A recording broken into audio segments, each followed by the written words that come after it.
आज पढ़मु पाठ नंबर 8 से माने आम भाई भौणी लिखिछन डॉक्टर प्रतिभा राय। स्टार्ट करूँ पढ़वाटा।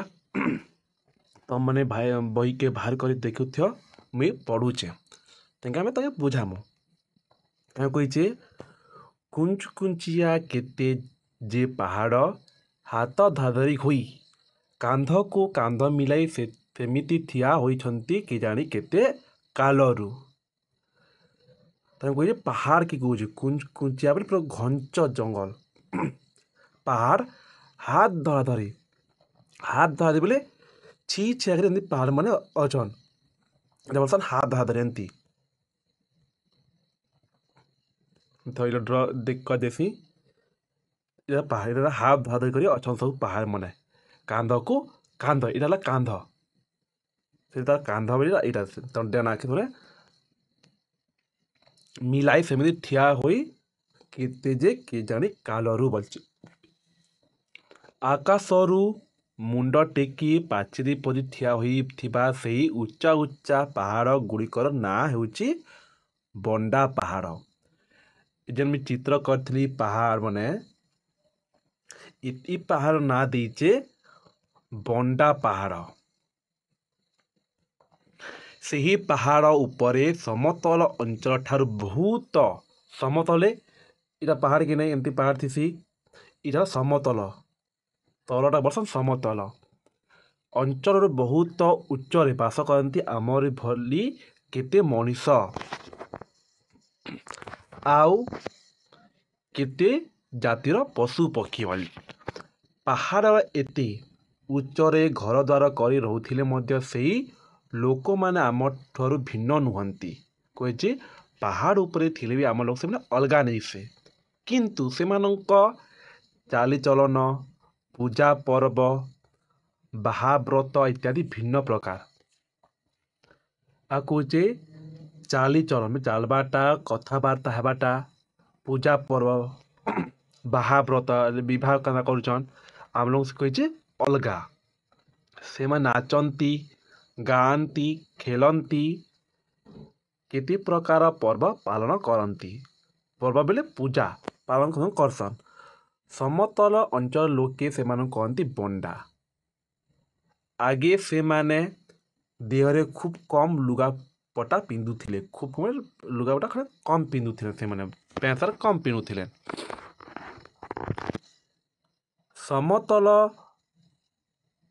सेथिपाई तांको सांगर एक बंडा शब्दटी जोड़ी हो जाइछि किंतु से माने निजको कहते रेमो कहते रेमो रेमोर अर्थ है मनीष केते सुंदर भाव निजर परिचय से माने दियंती एबे से माने लुगा पिंधिबा जानी लेनी बोलछे एबे से माने पैंट सार्ट पिंधा खाना जानूचन ना जंगलिया लोग खाना एतकी पैंट सार्ट किनु पैबेन पहाड़ थिला लोग माने हेले खूब कम लुगा पिंधती स्त्री लोक मान बेकरे केते प्रकार माली झुलांती दी प्रकार माली झुलांती कोचे प्रकार देन माली में झुलांती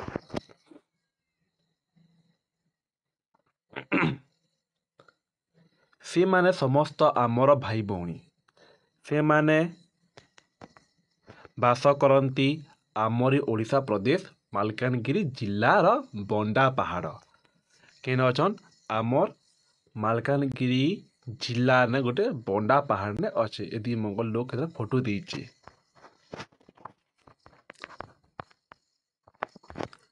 मालकानगिरी आम ओडिशार गोटे पहाड़िया जिला जिन मालकानगिरी अच्छी जिला गोटे पहाड़िया जिला पहाड़ खूब लोग अच्छी राज्यर मनीष सीमारे एटी होची शेष जिला लास्ट जिला है मालकानगिरी कहूँ आगे यह थिला कोरापुट जिले में एबे अलगा हो जाइए मालकानगिरी और कोरापुट मिसी थिला एबे से अलगा अलगा है आगे बंडा पहाड़ ऊपर को जावाई रास्ता नथिला लोक माने पादरे चढ़ी चढ़ी ऊपर को उठुथिले एबे पहाड़ कटा जाए रास्ता तैयारी हेलानी गाड़ी मोटर गलानी गाड़ी मोटर भी जाऊे रास्ता भी बना है गला ଜିପ୍ରେ ବସି ପାହାଡ଼ ଉପରକୁ ଉଠିବା ବେଳେ ମନେ ହେବ ତୁମେ ଯେମିତି ଉଡ଼ାଜାହାଜରେ ବସିଛ।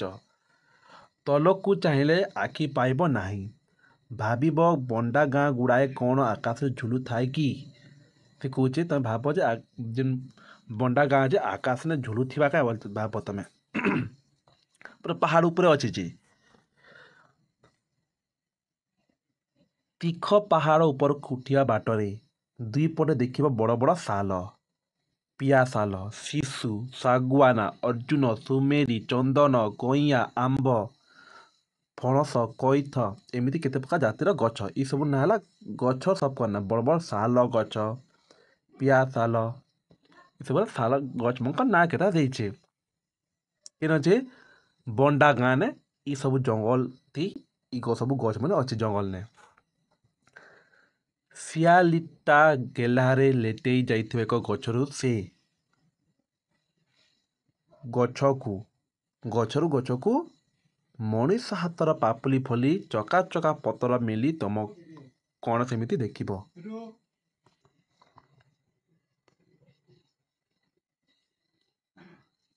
ମଣିଷ ହାତର ପାପୁଲି ଭଲି ଚକା ଚକା ପତର ମେଲି ତମକୁ କ'ଣ ଯେମିତି ମାଗୁଥିବ।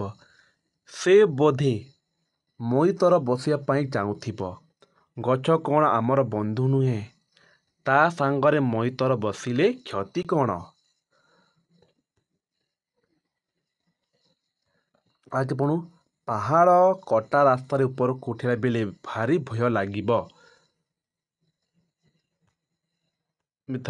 ଚିତ୍ର କରେ ସେ ଏଇଟା ହେଲା ପାହାଡ଼ ଏମିତି ନାଇଁ, ଏଇଟା ହେଲା ପାହାଡ଼ ଏମିତି ଥିବା ଇତିନେ ରାସ୍ତା ଥିବା ଏମିତି ଗୋଲ ହେଇକରି ରାସ୍ତା ଥିବା ଏଇଟା ହେଉଛି ପାହାଡ଼ କଟା। ନେଲେ ଇ ପ୍ରକାର ଥିବା ଏମିତି ରାସ୍ତା ଇ ପ୍ରକାର ରାସ୍ତା ଥିବା ପାହାଡ଼ରେ ମୁଁ ଖଣ୍ଡେ ଉପର କରିଦେଉଛେ। ଏଇଟା ହେଲା ପାହାଡ଼ ଏମିତି ରାସ୍ତା ଥିବା ଇ ସାଇଡ୍ ନା ଗଛ ମାନେ ଅଛି। ସେ ଶାଗୁଆନ ଗଛ, ଅର୍ଜୁନ ଗଛ ମାନେ ଆଉ ଚନ୍ଦନ ଗଛ ନା ଗାଁ ମନେ ଅଛି ଇ ପାହାଡ଼ ଉପରେ ନେ ସେ କହିଛି।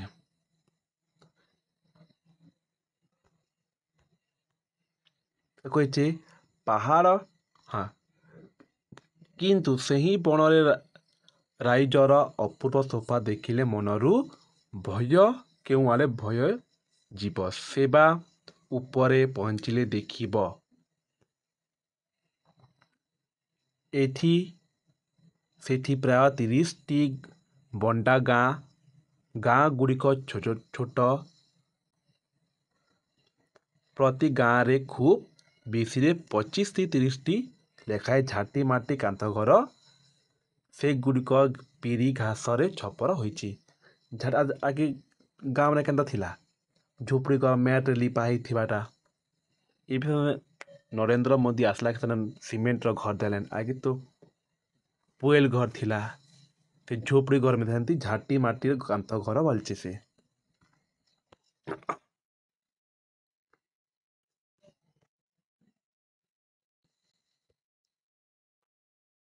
ବଣ୍ଡା ଭାଇ ଭଉଣୀମାନେ ଭାରି ସରଳ ଓ ସେନି। ସେମାନେ ମିଛ କହନ୍ତି ନାହିଁ। ସେ କହି ସେମାନେ ମିଛ ନେଇ କହୁଛି ଦିନେ ପର ଜିନିଷରେ ଲୋଭ କରନ୍ତି ନାହିଁ। ଆମେ ତ ଖୁବ୍ ଲୋକ ଅଛନ୍ତି ଶିଖାଏ। ଆମେ ତାଙ୍କ ସାଙ୍ଗରେ ମିଶି ପାରିଲେ ସେମାନେ ଡାକନ୍ତି ମଇତର। ସାଙ୍ଗ ଡାକୁଛନ୍ ମଇତର ମିତ ବୋଲସୁଁ। ମିତ ତ ସଙ୍ଗ ନା ମିତ ବୋଲସୁଁ ମାନେ ମଇତର ବୋଲଛନ୍। ଚାଲ ବଣ୍ଡା ପାହାଡ଼କୁ ଯିବା ବୋଲଛେ। ଆମକୁ ଦେଖି ସେମାନେ ବହୁତ ଖୁସି ହେବେ। ଖାଇବା ପାଇଁ ବଣର ଫଳମୂଳ ଆଣି ଥୋଇଦେ। ବଣ ବେଲେ ଜଙ୍ଗଲର ଫଳମୂଳ ଆମକେ ଆଣିକି ଦେଇଦେବେ ବୋଲଛି। ସେଠାକୁ ଥରେ ଗଲେ ମନେ ହେବ ନାହିଁ ଫେରିବାକୁ। ଏହି ଦୂରରୁ କ'ଣ ଡୁ ଡୁ ଶବ୍ଦ ଶୁଭୁଛି। ଏଠି ଲେଖକ ଝୁମ୍ ଝୁମ୍ ବଜା ବାଜୁଛି। ପୁଣି ଶୁଭୁଛି ଜୁଁ ଜୁଁ ଜମ୍ ଜମ୍ ଜୁଁ ଜୁଁ ଜୁଁ।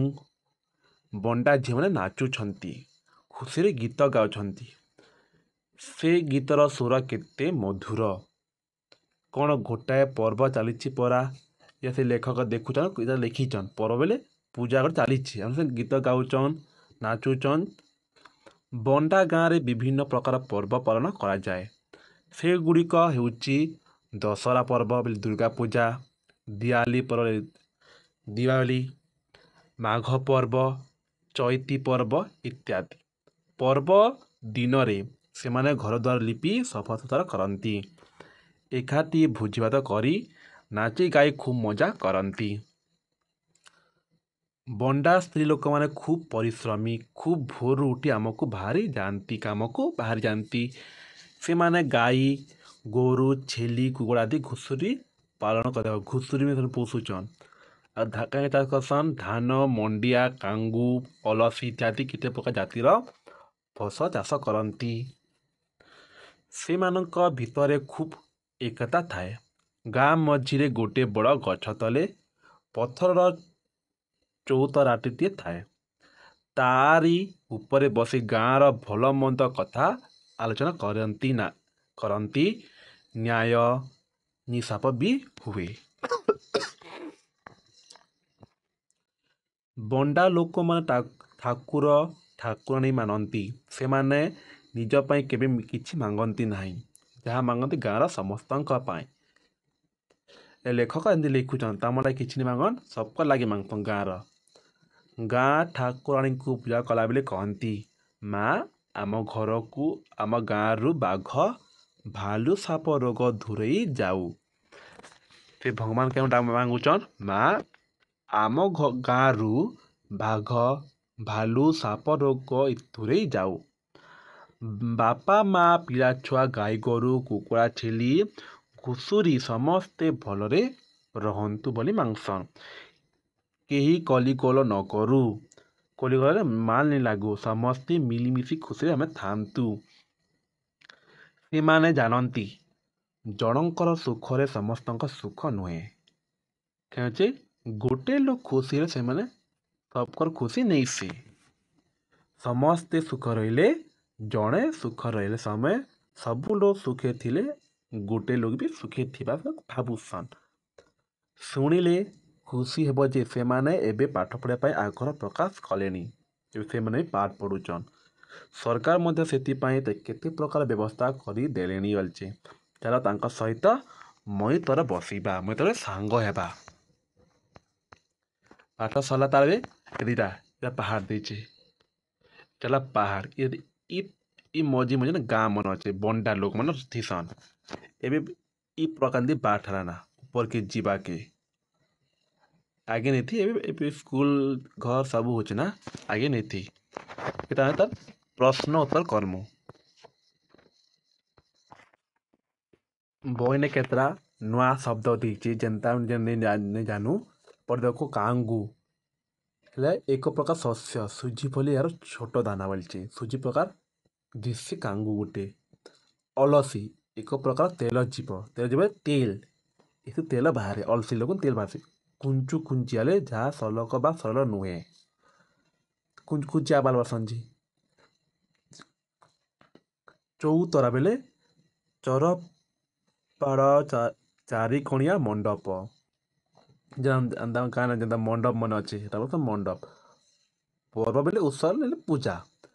ଝାଟି ମାଟି ବେଲେ ମାଟି ଏବଂ ଝଟାରେ ତିଆରି କାନ୍ଥ ଘର। ଅପୁର ବେଲେ ଭଲାରୁ ଉତ୍କୃଷ୍ଟ। ପିରି ଘାସ ବେଲେ ଏକ ପ୍ରକାର ଘାସ। ଦିଆଲି ପର୍ବ ବେଲେ ଦୀପାବଳି ପର୍ବ। ବାହାବ୍ରତ ବିବାହ ବ୍ରତ ଇତ୍ୟାଦି। ତୀଖ ବେଲେ ଉଚ୍ଚା। ଚାଲିଚଳନ ହଉଛେ ଜୀବନ ବଞ୍ଚିବାର ଶୈଳୀ। କେନ୍ତା ସେ ରହୁଛନ୍, କେନ୍ତା ବେଲେ ଖାଉଛନ୍, କେନ୍ତା ପେନ୍ସାରେ ପିନ୍ଧୁଛନ୍, କଥାବାର୍ତ୍ତା କେନ୍ତା ଅଛି। ନିଶାପ ହେଲା କଲିଗୋଳର ବିଚାର।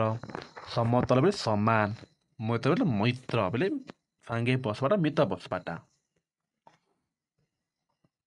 ଏବେ କର୍ମୁ ଆମେ ତାର ପ୍ରଶ୍ନ ଉତ୍ତର।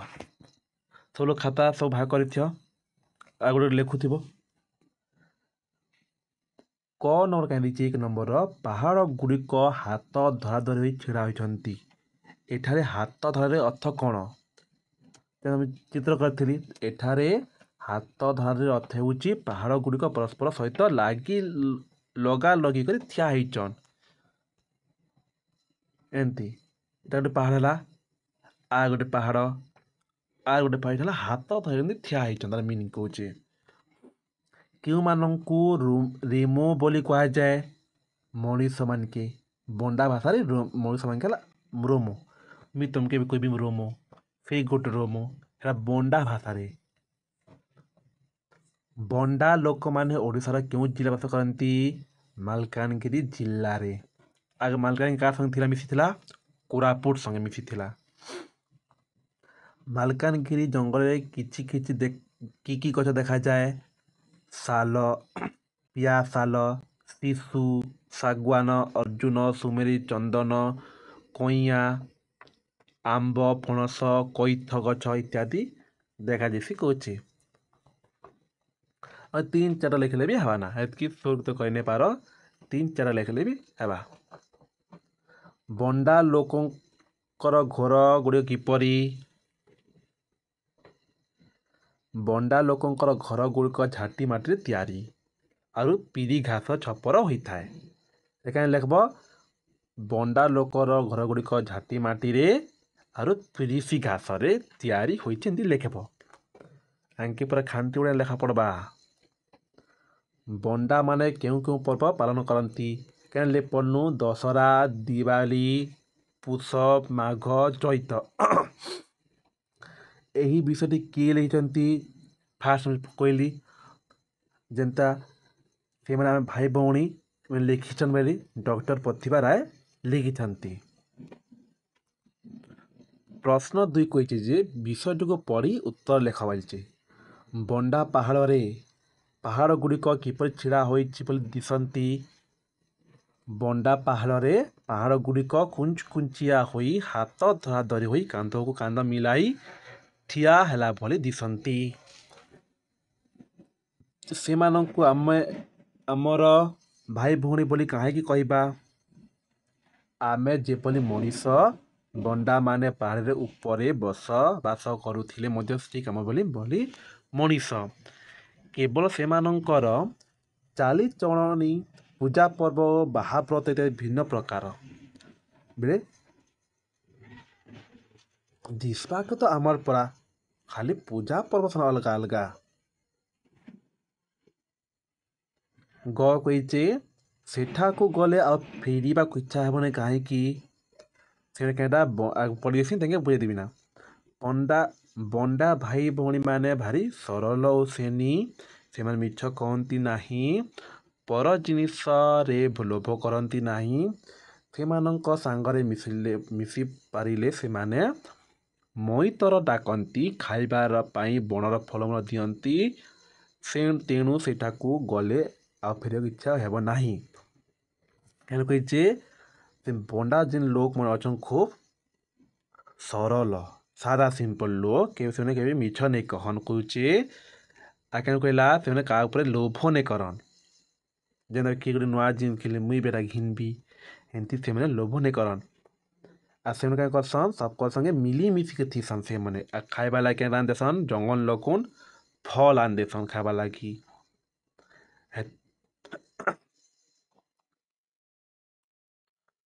ग कौचे बंडा स्त्री लोक माने खूब परिश्रम बोली किपर जना पड़े बंडा स्त्री लोक माने खूब भोरु काम कर बाहर जाती से माने गाई गोरु छेली कुकुड़ा घुसरी पालती धान मांटिया कांकु अलसी इत्यादि फल चाष करती तेणु से परिश्रमी बोली जना पड़े क्या कहला प्रश्न कौचे जे बंडा जेन स्त्री लोक मैंने अच्छन परिश्रमी केन्ता जना पड़ला बोलचे पढ़नु से खूब सकाल उठसन आ क्या चाष करसन धान मांडिया कांगू और अलसी आ क्या पोषिचन गाई गोरु छेली कुकुड़ा और घुसरी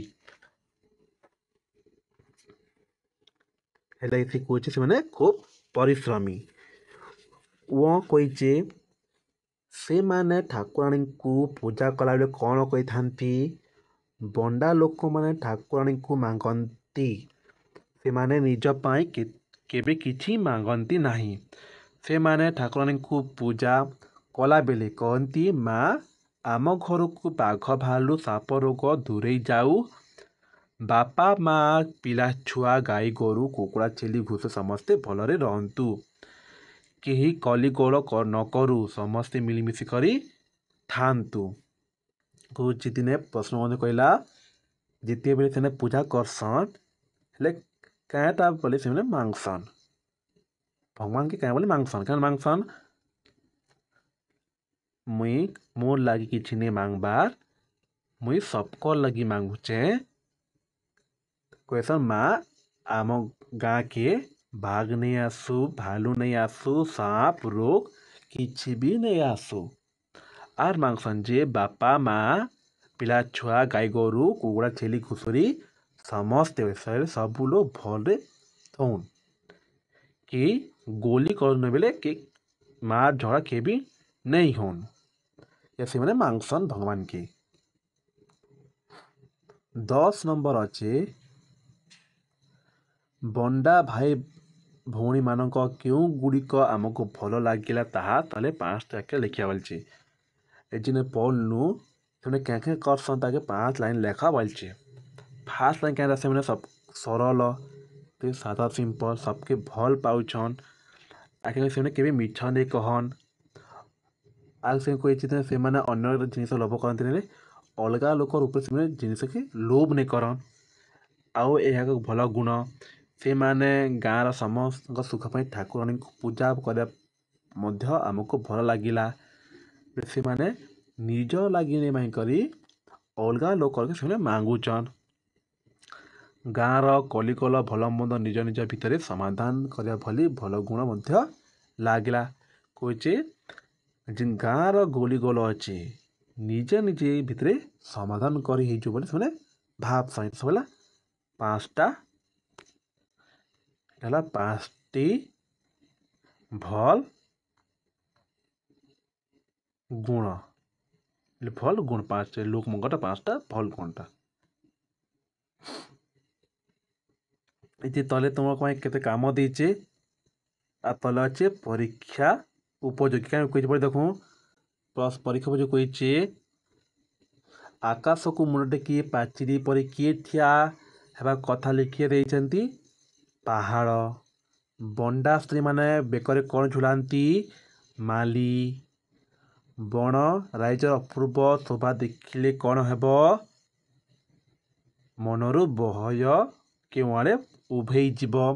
ବଣ୍ଡା ଗାଁ ଗୁଡ଼ିକ କିପରି ଛୋଟ ଛୋଟ ସରକାର କେଉଁମାନଙ୍କ ପାଇଁ ବ୍ୟବସ୍ଥା କଲେଣି ବଣ୍ଡାମାନଙ୍କ ପାଇଁ। କାଲକେ ଆଉ ଗୋଟେ ଭିଡ଼ିଓ ଅପଲୋଡ଼ ହେବା ଚ୍ୟାପ୍ଟର 9 ଦେଖୁ।